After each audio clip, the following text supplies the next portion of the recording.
मैं अमरेश सर जय हिंद। और इस ज्ञान गोदावरी चैनल में आपका हार्दिक स्वागत है। और इस वीडियो को देखने से पहले सब्सक्राइब कीजिए, लाइक कीजिए और शेयर का बटन दबाइए। और इसी के क्रम में हमने आपको बताया था डाइजेस्टिव सिस्टम, और डाइजेस्टिव सिस्टम को पढ़ाते वक्त बार बार हार्मोन्स और एंजाइम में दो शब्द आए थे। तो इसी को बताने के लिए पूरे अंतःस्रावी विज्ञान को बताना है। और इसके क्रम में जैसे आपसे पूछा जाता है कि हार्मोन्स कैसे निकलते हैं, एंजाइम्स कैसे निकलते हैं, तो हार्मोन्स जितने भी होते हैं हमारे शरीर में बहुत सारी ग्रंथियां पाई जाती हैं, उन्हीं ग्रंथियों से निकलते हैं। और यह ग्रंथियां शरीर में किन किन भागों में पाई जाती हैं, तो इसके लिए यदि हम टू द पॉइंट बताएंगे तो वो चीज़ें आपको समझ में नहीं आएंगी। तो जैसे इसमें डाइजेस्टिव सिस्टम में मनुष्य का बेसिक स्ट्रक्चर को मैंने बता दिया था कि इतना भाग को हेड कहते हैं, थोरेक्स कहते हैं और उदर कहते हैं। तो यही सारी अंतःस्रावी ग्रंथियां होती हैं, और इन्हीं अंतःस्रावी ग्रंथियों का अध्ययन अंतःस्रावी विज्ञान के अंतर्गत किया जाता है। और इसमें एक क्वेश्चन सबसे इंपॉर्टेंट पूछा जाता है कि सब शरीर में पाए जाने वाली ग्रंथियों का अध्ययन किस शाखा के अंतर्गत किया जाता है, तो अंतःस्रावी विज्ञान या एंडोक्राइनोलॉजी के अंतर्गत किया जाता है। इसमें इंडो मतलब होता है इनर, और क्राइन मतलब होता है सिक्रेशन, और लॉजी का मतलब होता है अध्ययन होता है। और इन ग्रंथियों का सबसे पहले अध्ययन थॉमस एडिसन ने किया था। इसी के कारण थॉमस एडिसन को अंतःस्रावी विज्ञान का पिता कहा जाता है। थॉमस एडिसन को अंतःस्रावी विज्ञान का पिता, अंतःस्रावी विज्ञान का पिता कहा जाता है, इसको इंग्लिश में फादर ऑफ एंडोक्राइनोलॉजी कहते हैं। तो अब यहां से देखिए कि ग्रंथियां किसे कहते हैं। तो ग्रंथि का अभिप्राय होता है कि इसको बहुत सिंपल शब्दों में आप समझ लीजिए कि ग्रंथ किसे कहते हैं। तो ग्रंथि का अभिप्राय होता है कि एक गांठ जिसे सामान्य भाषा में नोड कहते हैं, तो उसी प्रकार से शरीर में क्या होती है कि एक विशेष प्रकार की संरचना होती है जिसे उपकला उत्तक के नाम से जानते हैं, इपिथेलियम टिश्यू के नाम से जानते हैं। और यही इपिथेलियम टिश्यू बार बार मुड़ने से या बलन से एक गांठ के समान रचना बन जाती है। इसी को ग्रंथि कहते हैं। इसी को क्या कहते हैं? ग्रंथि कहते हैं। और दूसरी चीजें होती हैं, तो अब इसकी परिभाषा कैसे देंगे कि शरीर में पाए जाने वाले उपकला उत्तक के बार बार मुड़ने या बलन से गांठ के समान रचना बन जाती है, और इसी को ग्रंथि कहते हैं। और यह इन ग्रंथियों का मुख्य कार्य होता है हार्मोन्स का श्रावण करना होता है। तो इसमें यह ग्रंथियां होती हैं, और यह जो ग्रंथियां होती हैं हार्मोन्स तो निकालते हैं, लेकिन सबसे पहले आपको एक बेसिक अंतर मैं बता दे रहा हूं ग्रंथियों को बताने से पहले कि हार्मोन्स और एंजाइम में मुख्यतः अंतर क्या होता है। हार्मोन्स और एंजाइम्स में मुख्यतः अंतर क्या होता है। तो सबसे पहला पॉइंट देखिएगा, हार्मोन्स जो होते हैं, इसको बहुत ध्यान से केयरफुल देखिएगा कि हार्मोन्स जो होते हैं वह विटामिन कार्बोहाइड्रेट वसा, फैट, लिपिड, प्रोटीन व स्टेरॉइड से मिलकर बने होते हैं। और जबकि एंजाइम होते हैं सदैव प्रोटीन से मिलकर बने होते हैं, यह पहला अंतर होता है। बार बार क्वेश्चन पूछा जाए कि एंजाइम किसके बने होते हैं, सदैव प्रोटीन के बने होते हैं। एक पॉइंट आता है, यह प्रोटीन जो होता है अमीनो अम्लों से मिलकर बना होता है। तो यह अंतर स्पष्ट हो गया कि यह हार्मोन्स किसके बने होते हैं, विटामिन, कार्बोहाइड्रेट, वसा, लिपिड, प्रोटीन, इसी में अमीनो अम्ल आ जाता है। और यह स्टेरॉइड्स होते हैं, और स्टेरॉइड्स का आगे आप जिक्र करेंगे जब रिप्रोडक्टिव ग्लैंड्स पढ़ाएंगे। तो इसी के क्रम में यह स्टेरॉइड्स होते हैं। दूसरा इसमें अंतर होता है कि जितने भी हार्मोन्स होते हैं शरीर में पाए जाने वाली अंतःस्रावी ग्रंथियों से निकलते हैं। और अंतःस्रावी की बात किया जाए तो ये ग्रंथियां पीयूष ग्रंथि, पीनियल ग्रंथि, थायराइड, पैराथायराइड, थाइमस, अग्नाशय, अधिवृक्क और वृक्क और टेस्टिज होते हैं। इन्हीं ग्रंथियों से हार्मोन्स निकलते हैं। और जो एंजाइम्स होते हैं वह शरीर के स्थानीय अंगों से निकलते हैं। जैसे आपको डाइजेस्टिव सिस्टम में पढ़ाए थे कि जैसे मुख में टाइलिन व लाइसोजाइम एंजाइम्स निकलते हैं, उसी प्रकार से यह आमाशय में क्या होते हैं, आमाशय में जठररस से बहुत से हार्मोन्स निकलते हैं, प्रोरेनिन, पेप्सिन, लाइपेज, गैस्ट्रोलाइपेज आदि सब बहुत सारे हार्मोन्स होते हैं इसी प्रकार से छोटी आंत में। लेकिन ध्यान दीजिएगा, एक आपको सिस्टमेटिक पोजीशन बनाने के लिए कोई ग्रंथि नहीं होती, यह आमाशय होता है, इसके बाद से आंत प्रारंभ हो जाती है। तो यह मूल अंतर रहता है। और हार्मोन्स एक क्रियाओं को करने के बाद सबसे इंपॉर्टेंट अंतर होता है कि हार्मोन्स एक क्रियाओं को करने के बाद नष्ट हो जाते हैं, जबकि एंजाइम एक क्रियाओं को करने के बाद नष्ट नहीं होते हैं। तो इस प्रकार से हार्मोन्स और एंजाइम में अंतर आपने देखा। और इसी के बाद से अब आ जाइए ग्रंथियों के बारे में। तो ग्रंथि का अभिप्राय होता है कि परिभाषा भी बताए थे कि शरीर में उपकला उत्तक के बार बार मुड़ने से गांठ के समान रचना बन जाती है, इसी को ग्रंथि या ग्लैंड्स कहते हैं। और इन्हीं ग्रंथियों से हार्मोन्स स्रावित होते हैं। और यही ग्रंथियां मुख्यतः 3 प्रकार की होती हैं। ध्यान दीजिए, ग्रंथियों का क्लासिफिकेशन ऑफ ग्लैंड्स या ग्रंथियों का वर्गीकरण कैसे करते हैं, बहुत बेसिक रूप से इसको ध्यान दीजिएगा। ग्रंथियां 3 प्रकार की होती हैं। तो ग्रंथ के प्रकार, तो ग्रंथियां, ग्रंथ टाइप ऑफ ग्लैंड्स, इसी को टाइप ऑफ ग्लैंड होते हैं, ग्लैंड्स होते हैं। मनुष्य के शरीर में 3 प्रकार की ग्रंथियां पाई जाती हैं। बहुत ही इंपॉर्टेंट पॉइंट्स होता है। सबसे पहली ग्रंथि जो तो होती है, एक बाह्य स्रावी, दूसरा अंतःस्रावी और तीसरा मिश्रित ग्रंथि होती है। तो इसमें पहली जो ग्रंथि होती है बाह्य स्रावी ग्रंथि होती है।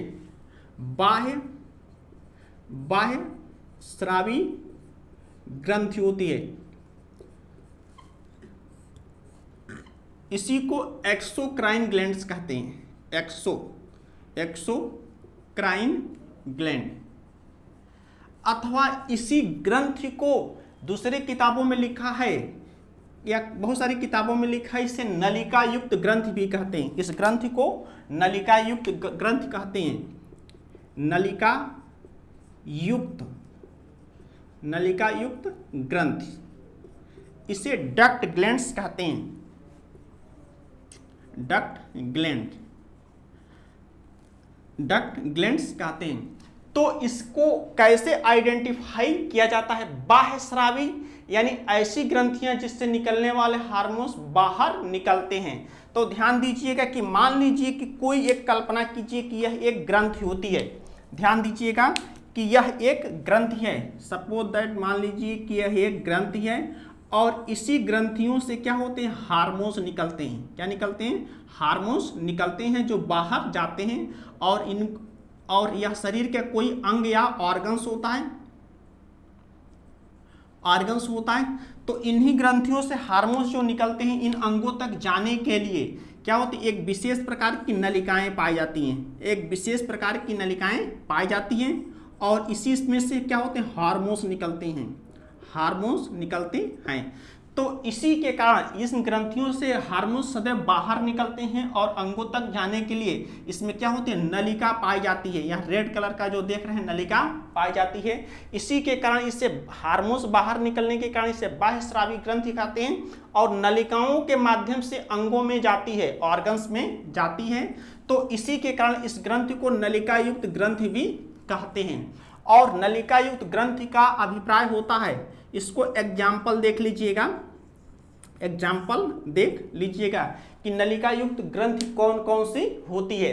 तो नलिका युक्त ग्रंथि का अभिप्राय होता है कि जैसे आप यहाँ पे देख लीजिएगा, मुख में लार ग्रंथियां पाई जाती हैं। लार से स्लेवरी ग्लैंड्स पाई जाती हैं। इसके एग्जाम्पल्स हो जाएंगे, लार ग्रंथियां हो जाएंगी, लार ग्रंथियां।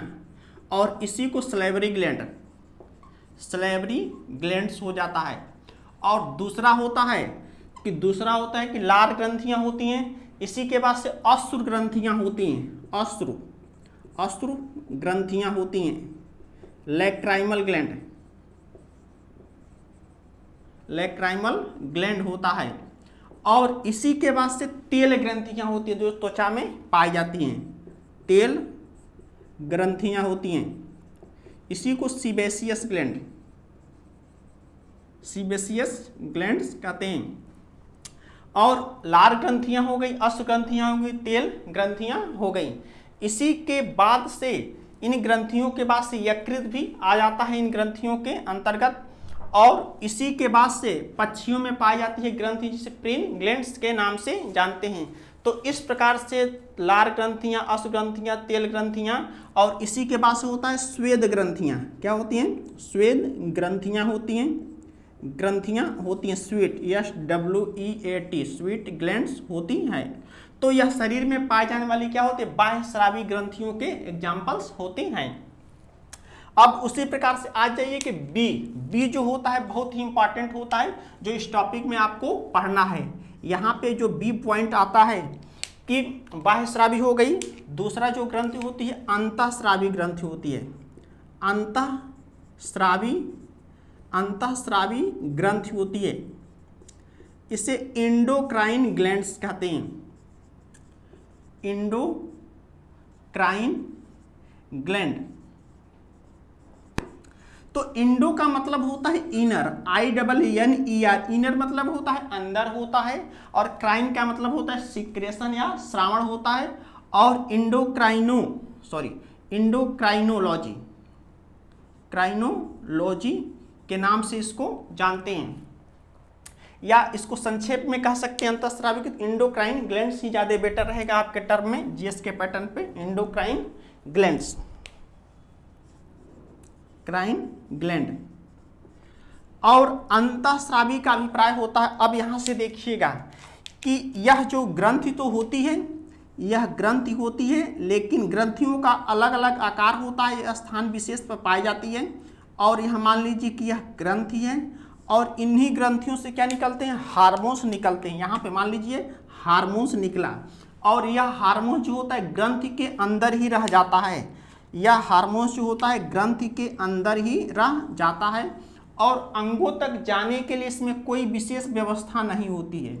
अंगों तक जाने के लिए, ऑर्गन्स तक जाने के लिए कोई विशेष व्यवस्था नहीं होती है। तो इसी के कारण इसे अंतःस्रावी ग्रंथि कहते हैं, अथवा इसे नलिका विहीन, इसका दूसरा नाम होता है, इस ग्रंथि का नाम होता है नलिका विहीन ग्रंथि, नलिका विहीन ग्रंथि होती है। और इसे डक्टलेस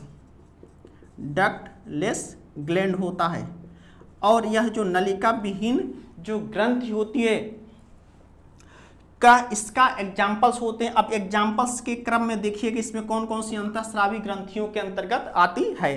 तो अंतःस्रावी ग्रंथियों में मैं नंबरिंग कर रहा हूं। सबसे पहला होता है पीयूष ग्रंथि होता है, दूसरी जो ग्रंथि होती है पीनियल ग्रंथि होती है, तीसरी जो ग्रंथि होती है थायराइड ग्रंथि होती है, चौथी जो होती है पैराथायराइड होती है, पांचवा जो होता है थाइमस होता है। तो यह 5 ग्रंथियां जो होती है अंतःस्रावी के अंतर्गत आती हैं। लेकिन ध्यान दीजिएगा कि अग्नाशय जो होता है वह अंतःस्रावी ग्रंथियों के अंतर्गत नहीं आता है। ध्यान दीजिएगा, इसको अंडर गोले में कर दे रहे हैं।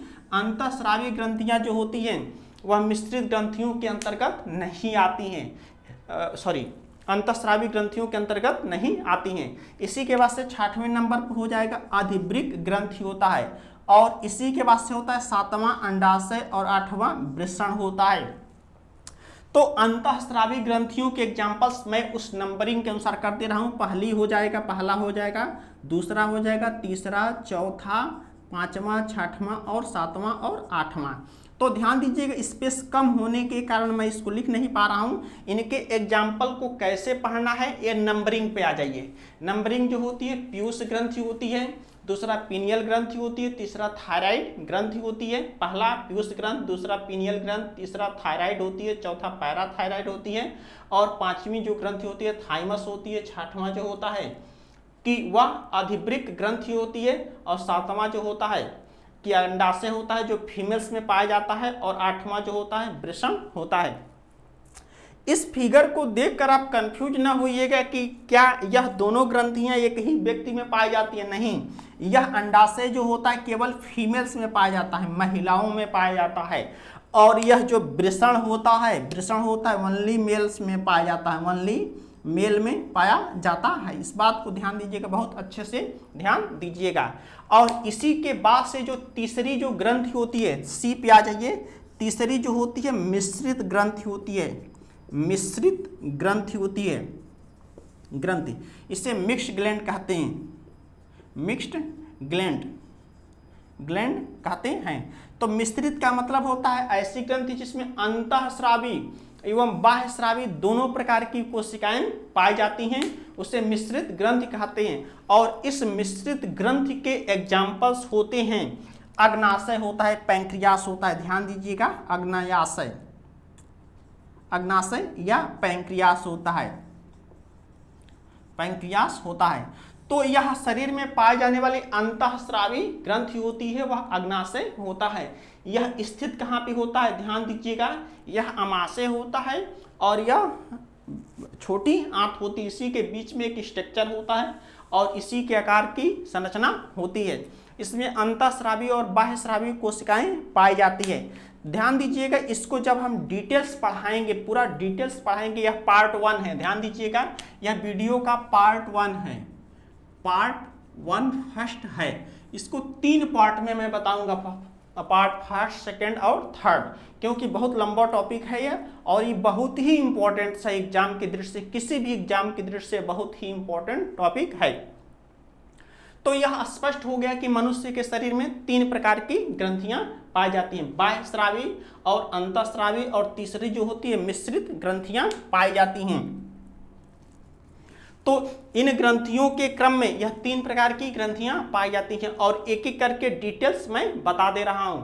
और इसके क्रम में ध्यान दीजिएगा, कुछ एग्जांपल्स आपको टू द पॉइंट मैं दे रहा हूं कि जैसे आपसे क्वेश्चन आपके फॉर्मेट आज बता दे रहा हूं, सेकेंड टॉपिक में एक एक करके हम इसको डिटेल से बताएंगे कितने हार्मोन्स इस पे निकलते हैं। तो ध्यान दीजिएगा कि अब आ जाए कि अंतःस्रावी विज्ञान, अंतःस्रावी विज्ञान में ग्रंथियों का अध्ययन करते हैं। तो सबसे पहली जो ग्रंथि होती है, इनकी संक्षिप्त में चर्चा कर दे रहा हूं, इसको पार्ट सेकंड में हम बताएंगे। तो सबसे पहली होती है पीयूष ग्रंथि। नंबर पे आ जाए, अंतःस्रावी ग्रंथियों के बारे में थॉमस एडिसन को फादर ऑफ एंडोक्राइनोलॉजी कहा जाता है। तो सबसे पहले इसमें देखिएगा, अंतःस्रावी ग्रंथियों की चर्चा मैं कर रहा हूं, अंतःस्रावी ग्रंथि, इंडोक्राइन ग्लैंड्स, इसी को इंडोक्राइन ग्लैंड, अंतःस्रावी ग्रंथियां कौन कौन सी होती है इसकी चर्चा मैं कर रहा हूं।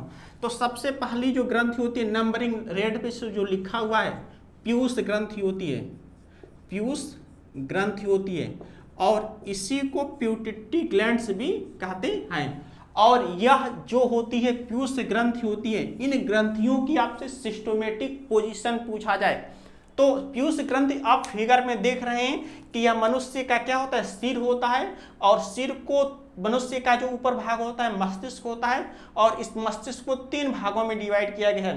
पीयूष ग्रंथि अग्रभाग, इतने भाग को अग्रभाग, पहला लोब होता है अग्रभाग, दूसरा मध्य भाग और तीसरा पश्च भाग होता है। तो पीयूष जो ग्रंथि होती है मस्तिष्क के अग्रभाग में पाई जाती है। यहाँ कहाँ पे पाई जाती है, अग्रभाग में पाई जाती है, भाग में पाई जाती है। एंटीरियर पार्ट कहते हैं, एंटीरियर पार्ट कहते हैं और यह पाई जाती है और इसका आकार जो होता है मटर के आकार का होता है और इसका बटर के आकार का होता है और इसी ग्रंथि को मास्टर ग्लैंड्स भी कहते हैं, मास्टर ग्रंथि भी कहते हैं, क्योंकि यह शरीर में बहुत सारी क्रियाओं को करने का कार्य करती है। एक बेसिक रेफरेंस इस अंतःस्रावी के अंतर्गत मैं बता दे रहा हूं कि इसके अंतर्गत, अंतःस्रावी के अंतर्गत, तो पीयूष ग्रंथि को इतना ध्यान दीजिए कि मस्तिष्क के अग्रभाग में पाई जाती है और इसे मास्टर ग्लैंड्स क्यों कहते हैं, क्योंकि यह बहुत से हार्मोन्स को निकालती है और यह शरीर की विभिन्न उपापचयी या मेटाबॉलिज्म क्रियाओं को करने में सहायता करने का कार्य करती है। इसी के कारण इसे मास्टर ग्लैंड्स के नाम से जानते हैं। इसके 3 भाग होते हैं। दूसरा जो होता है दूसरे नंबर पे आ जाइए, पीनियल ग्रंथि होती है, पीनियल ग्रंथि होती है और यह जो पीनियल ग्रंथि होती है यह मस्तिष्क के मध्य भाग में पाई जाती है और इससे बस एक ही हार्मोन स्रावित होता है जिसका नाम होता है मेलेटोनिन हार्मोन्स का स्रावण होता है। इस हार्मोन्स का मुख्य कार्य होता है त्वचा के रंग को साफ करना होता है। और तीसरी जो ग्रंथि होती है थायराइड ग्रंथि होती है, थायराइड ग्रंथि होती है। इसकी इंग्लिश वहां लिखे हैं थायराइड ग्रंथि। और यह थायराइड ग्रंथि की यदि पोजीशन देखा जाए, जैसे पीयूष और पिनियल मस्तिष्क के अग्रभाग में दो ही अंतःस्रावी ग्रंथियां पाई जाती हैं, और दूसरा जो होता है थायराइड गले में कौन कौन सी ग्रंथियां पाई जाती हैं, इसको मैंने बताया था, इसको ग्रसनी या फेरिक्स कहते हैं, सामान्य शब्दों में गला कहते हैं। तो थायराइड ग्रंथि होती है, गले में पाई जाती है और इसका आकार ऐसे होता है, ध्यान दीजिए, इसका आकार थायराइड ग्रंथि का आकार ऐसे होता है। इसी को थायराइड ग्रंथि के नाम से इसको जानते हैं। और यह जो बहुत सारे हार्मोन्स को निकालती है, और इससे एक हार्मोन्स निकलता है थायरॉक्सिन हार्मोन्स होता है। यह शरीर की उपापचयी क्रियाओं को करने में सहायता करने का कार्य करती है। और दूसरी जो ग्रंथि गले में आप देख रहे हैं, ऐसे दो संरचना होती है, 2 पेयर्स होती है, और इसी का नाम होता है, जो चौथी ग्रंथि होती है, पैराथायराइड ग्रंथि होती है।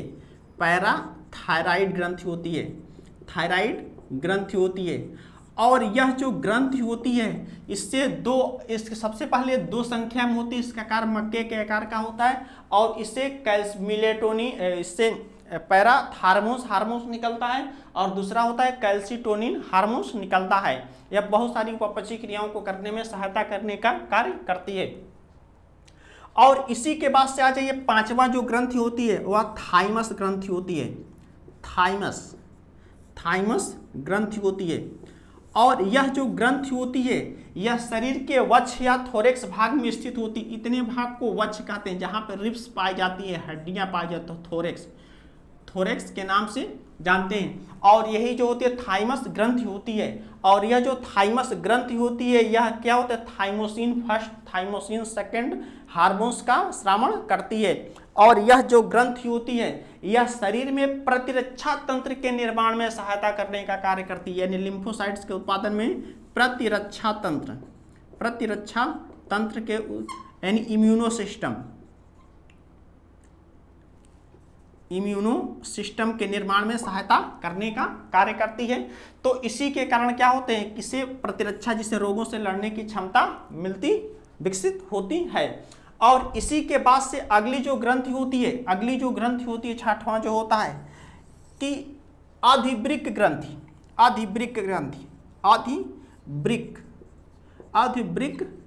होती है। और इसी को एडिनल ग्रंथि कहते हैं, और इसी को सामान्य शब्दों में इसे आपातकालीन ग्रंथि कहते हैं। इसका दूसरा नाम होता है आपातकालीन ग्रंथि या इमरजेंसी ग्लैंड होती है, आपातकालीन ग्रंथि होती है। और यह ध्यान दीजिएगा, यह जो होता है वृक्क के ऊपरी भाग में स्थित होती है। इसको वृक्क को उत्सर्जन तंत्र के नाम से, उत्सर्जन तंत्र के अंतर्गत इसको पढ़ेंगे। तो यही जो वृक्क होता है, और इसी वृक्क के ऊपर ऐसी जो ब्लैक रंग की संरचना होती है, यही जो होता है अधिवृक्क ग्रंथि होती है। यही जो होता है अधिवृक्क ग्रंथि होती है। इसके 2 भाग होते हैं। चूंकि इसे अधिवृक्क क्यों नाम दीजिए गए, चूंकि यह वृक्क के ऊपर स्थित होती है। इसे आपातकालीन ग्रंथि कहते हैं। क्यों कहते हैं, क्योंकि यह जो ग्रंथि होती है शरीर को आपातकालीन परिस्थितियों से लड़ने में सहायता करने का कार्य करती है। और इसी ग्रंथि से आपातकालीन हार्मोन्स निकलते हैं। जो पहला हार्मोन्स होता है एपिनेफ्रिन होता है, पहला जो हार्मोन्स होता है एपिनेफ्रिन हार्मोन्स होता है। और दूसरा होता है नॉर एपिनेफ्रिन हार्मोन्स होता है, नॉर एपिनेफ्रिन हार्मोन्स होता है। तो इन दोनों हार्मोन्सों का कार्य मैं बहुत संक्षेप में बता दे रहा हूं कि एपिनेफ्रिन जो होता है, यह शरीर को आपातकालीन परिस्थितियों से लड़ने में सक्षम बनाने का कार्य करता है। जैसे आप कहीं भी जाते हैं और उसके बाद से क्या होता है कि जैसे डर जाते हैं या आपातकालीन परिस्थितियों से लड़ने में क्षमता विकसित करने का कार्य करता है। तो इसके बहुत सारे कार्य होते हैं। श्वसन दर को बढ़ा देता है, हृदय स्पंदन को बढ़ा देता है, शरीर की पेशियों को सक्रिय कर देता है, आंख की पुतलियों को फैला देता है, ब्लड के थक्का जमने के समय को कम कर देता है, यूरिनरी ब्लैडर को संकुचित कर देता है। और यही जो एपिनेफ्रिन हार्मोन्स होता है, यही एपिनेफ्रिन हार्मोन्स होता है, व्यक्ति को कॉन्फिडेंस पैदा करता है। एक एग्जाम्पल्स के रूप में इसको डिटेल से अब आगे बताएंगे, तो इसको एक एग्जाम्पल के रूप में ध्यान दीजिएगा। जैसे आपको कोई आपको बहुत तेजी से बोलता है या हड़काता है या आपको चुनौती देता है, तो आप कहते हैं, आपके मन में एक भाव आता है कि चलो देख लेंगे, जो करना हो कर लेना। यह कॉन्फिडेंस लाता है किसी चीज़ को करने के लिए, यानी विपरीत परिस्थितियों में लड़ने की जो क्षमता विकसित होती है, इसी के कारण एपिनेफ्रिन हार्मोन्स के नाम से इसको जानते हैं। और दूसरा होता है कि जब परिस्थितियां, विपरीत परिस्थितियां सामान्य हो जाती हैं तो यह एपिनेफ्रिन हार्मोन्स होता है। नॉरएपिनेफ्रिन हार्मोन्स होता है, परिस्थितियों को सामान्य बनाने का कार्य करता है। और इसी हार्मोन्स को 3 नामों से जानते हैं, लड़ो, उड़ो और भागो, फाइट। इसी हार्मोन्स को फाइट, यहाँ पे देखिएगा, फाइट, फ्लाइट, इसी हार्मोन्स को फाइट, फ्लाइट और फ्राइट, यानी इसको हिंदी में देखिए लीजिएगा, लड़ो, लड़ो, उड़ो और भागो। इस हार्मोन्स को लड़ो, उड़ो, भागो हार्मोन्स के नाम से जानते हैं, कहाँ से निकलता है। और इसी के कारण इसे आपातकालीन ग्रंथि कहते हैं। और अंडाशय जो होता है, यह वृषण और अंडाशय रिप्रोडक्टिव ग्लैंड्स के अंतर्गत आते हैं। और इसका यह जो रिप्रोडक्टिव ग्लैंड्स में वृषण अंडाशय जो होता है फीमेल्स में पाया जाता है, और यह वृषण होता है, यह अंडाशय वृषण जो होता है मेल में पाया जाता है। यह दोनों मेल और फीमेल्स में अंडाशय और वृषण जो होते हैं बाल्यावस्था के साथ निष्क्रिय होते हैं, और उसके बाद से यह सक्रिय होते हैं, जिसके कारण ये 12 से 14 वर्ष की अवस्था में सक्रिय होते हैं, और इससे बहुत से हार्मोन्स निकलते हैं। तो यह रहा आपका एक संक्षिप्त बेसिक रेफरेंस होता है। और तीसरी जो ग्रंथि होती है अग्नाशय होता है। इसमें ध्यान दीजिए, मिश्रित ग्रंथियों के अंतर्गत अग्नाशय होता है। तो अगली जो ग्रंथि होती है अग्नाशय,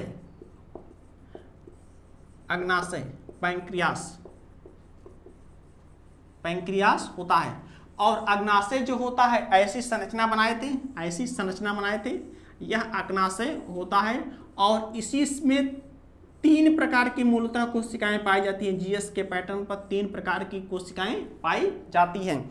तो इसमें ध्यान दीजिएगा, 3 प्रकार की कोशिकाएं ऐसे बता दे रहा हूँ, अल्फा सेल्स होता है, और दूसरा जो होता है बीटा सेल्स होता है, और तीसरा जो होता है गामा या डेल्टा सेल्स होता है, और चौथा जो होता है पी सेल्स होता है। फर्स्ट, सेकेंड, थर्ड और फोर्थ होता है पी सेल्स होता है, सेल्स कोशिकाएं होती हैं। और इन्हीं कोशिकाओं से क्या होते हैं, हार्मोन्स निकलते हैं। इन्हीं कोशिकाओं से हार्मोन्स निकलते हैं। जैसे अल्फा कोशिकाओं से क्या निकलता है, ग्लूकागॉन हार्मोन्स निकलता है, ग्लूकागॉन हार्मोन्स निकलता है। और बीटा सेल से क्या निकलता है, इंसुलिन हार्मोन्स निकलता है, इंसुलिन हार्मोन्स निकलता है। और इससे सोमैटोस्टैटिन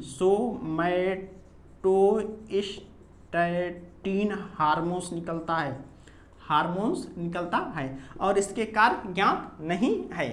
तो इसको बारे में बताएं कि ग्लूकागॉन होता है, रुधिर में ग्लूकोज की मात्रा को बढ़ा देता है, और इंसुलिन जो होता है यह शरीर में बढ़ी हुई ग्लूकोज की मात्रा को अवशोषित करने का कार्य करता है। और यह जैसे एक एग्जाम्पल लिख लीजिए कि मान लीजिए कि ब्लड है, और रुधिर में जैसे ही स्रावित होता है तो यह रुधिर में ग्लूकोज की मात्रा को बढ़ा देता है। ग्लूकागॉन जब स्रावित होता है या रुधिर में ग्लूकोज की मात्रा को बढ़ा देता है। इसी के कारण ग्लूकागॉन को हाइपरग्लाइसेमिक फैक्टर कहते हैं, कारक कहते हैं। और जो होता है यह इंसुलिन जो होता है यह रुधिर में ग्लूकोज की मात्रा को शरीर की कोशिकाओं को अवशोषित करने के लिए प्रेरित करता है। इसी के कारण इसे हाइपोग्लाइसेमिक फैक्टर कहते हैं, हाइपोग्लाइसेमिक फैक्टर कहते हैं। यह रुधिर में ग्लूकोज की मात्रा को घटा देता है। और जिस व्यक्ति में इंसुलिन की कमी हो जाती है वह डायबिटीज रोग हो जाता है, जिसे मधुमेह रोग के नाम से जानते हैं, उसको इंग्लिश में डायबिटीज मेलिटस कहते हैं। और दूसरी चीजें होती हैं, सोमैटोस्टैटिन हार्मोन्स होता है। यहाँ ध्यान दीजिएगा, बॉडी यानी फूड मटेरियल के लिए एक इंपॉर्टेंट पॉइंट बताने जा रहे हैं कि यह शरीर में ग्रहण किए हुए भोजन की उपयुक्तता को लंबे समय तक बनाए रखने का कार्य करता है, जिसके कारण ऐसे व्यक्ति जिसमें सोमैटोस्टैटिन हार्मोन्स निकलता है वो क्या होते हैं, भोजन को बहुत अच्छा आसानी से उपयोग करते हैं और कम खाते हैं, अच्छे से स्वस्थ रहते हैं। लेकिन जिस व्यक्ति में सोमैटोस्टैटिन हार्मोन्स नहीं निकलता है वह खाते तो अधिक हैं लेकिन उनमें क्या होता है कि उनके शरीर की केवल हड्डी ही दिखती है। तो इसका मुख्य कार्य होता है भोजन की उपयोगिता को शरीर में लंबे समय तक बनाए रखने का कार्य करता है। ये तो रहा एंडोक्राइन के संदर्भ में आपका संक्षिप्त परिचय, और एक एक करके हम बताएंगे नेक्स्ट वीडियो। पार्ट फर्स्ट है, ध्यान दीजिएगा, और सेकेंड वीडियो में एक एक करके पीयूष ग्रंथि, पीनियल ग्रंथि, थायराइड, पैराथायराइड, इससे कैसे हार्मोन्स निकलती हैं जो आपके आने वाले एग्जाम में बहुत ही इंपॉर्टेंट क्वेश्चन बनते हैं। तो इसीलिए ध्यान दीजिएगा, इस वीडियो को देखने के बाद से जो नेक्स्ट वीडियो है उसको देखना आप लोग, पार्ट 2 ना भूलिएगा। और इसको पढ़ाने के बाद से इस चैनल इसको लाइक कीजिए, शेयर कीजिए, सब्सक्राइब कीजिए, ताकि मुझे भी लगा कि हमारी मेहनत जो होती है वह सार्थक हो रही है। और इस ज्ञान गोदावरी चैनल को थोड़ा सब्सक्राइब करने में अपना योगदान दीजिएगा।